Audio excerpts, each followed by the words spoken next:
everyone, so today I am here to do a tag. The tag is called Breaking the Spines tag, and it was created and I was also tagged by ReadingwithJack, which I will leave his channel and the link to the original video below. You should definitely go check him out, he's great.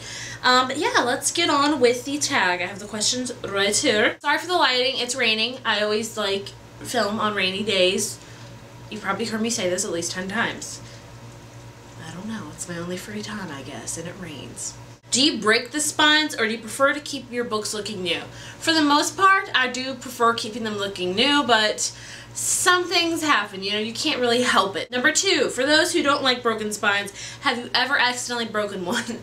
Well, let's take a trip in my library, okay? Which you cannot pretty much see are my Harry Potter books. Now, my Harry Potter books are my most worn books of all time. I've had them since I was, these exact books since I was like, when I first got them, which was like, when I was like 12. And they have taken a turn for the worst. Oh gosh, do I want to walk you through all of them? I don't know. Okay, the 3rd book. Where's the cover at? Like, I don't know what I did with it, and this spine is broken. Oh my god. If you can see, this spine is a goner. If you can see that. It is very, look, can you tell? The pages are coming out of the book. That's a problem. 4th book.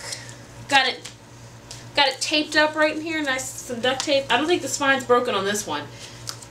It's getting there though. The 5th, oh wait.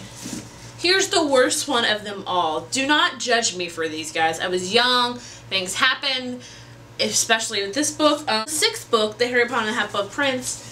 Look at this. The cover is gone, and yes, there is a part that is bitten out. That's because my brother's dog at the time decided to chew it. And yes, it is mangled and everything. Now these are the worst looking books I have. I can promise you that. They are definitely the worst. None of my other books look like this. I think that's because, like, they're just old. I've read them so many times. I was young. I just did whatever, blah, blah, blah. Safe to say I've definitely learned my lesson at that point, but if I like lend the book out and somebody brings it back broken, that's a big deal. I would take care more of a other person's book, but I mean, I understand things happen. Not every book can be completely perfect, and if it is broken, you can always buy a new one. 3, if you're buying a used book and the spine is broken, how do you feel about it? If it's a used book and the spine's broken, I probably won't buy it. If it's, especially it's for really cheap. I'm like, I could probably just buy a new one for like $5 more, so I just don't buy it pretty much. Not unless I can't find that book anywhere else. Do you agree or disagree with the opinion some people have on broken spines means that a book is well loved? Yes and no.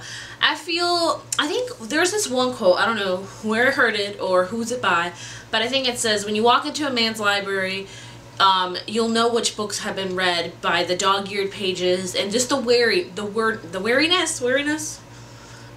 of a book. And if you walk into a library that everything's pristine, it looks like no one's read it. I am a firm believer in that. My books they're not in awful quality by any means, but they're not in superb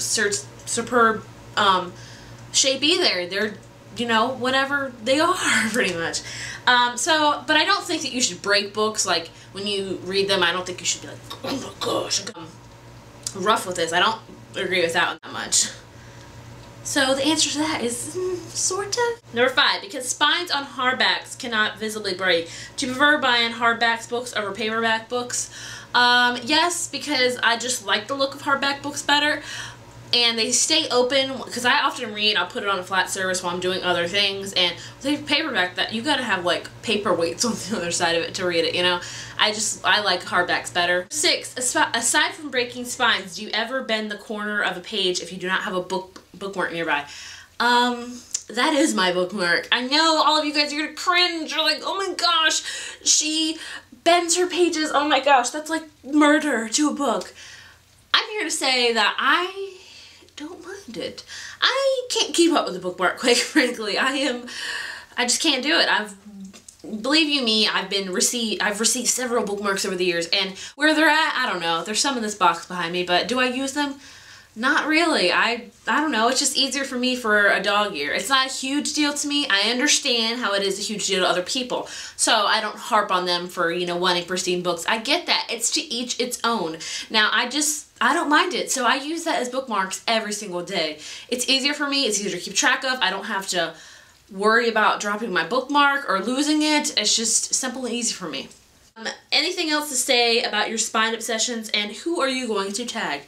Let me think. The only thing I have to say is, you know, every person has a different preference, you know, when it comes to spines and books and keeping them in mint condition or not, you know. It's to each its own, you know. That's all there really is to say. People I want to tag. I don't have any specifically because I think Reading with Jack tags a whole bunch. So if you want to do this tag, please leave it as a video response or just comment and say, hey, I'm going to do this tag, and I'll definitely check it out. Just let me know. But yeah, that is all for Breaking the Spines tag. Go check out Reading with Jack's version, and I will talk to you later.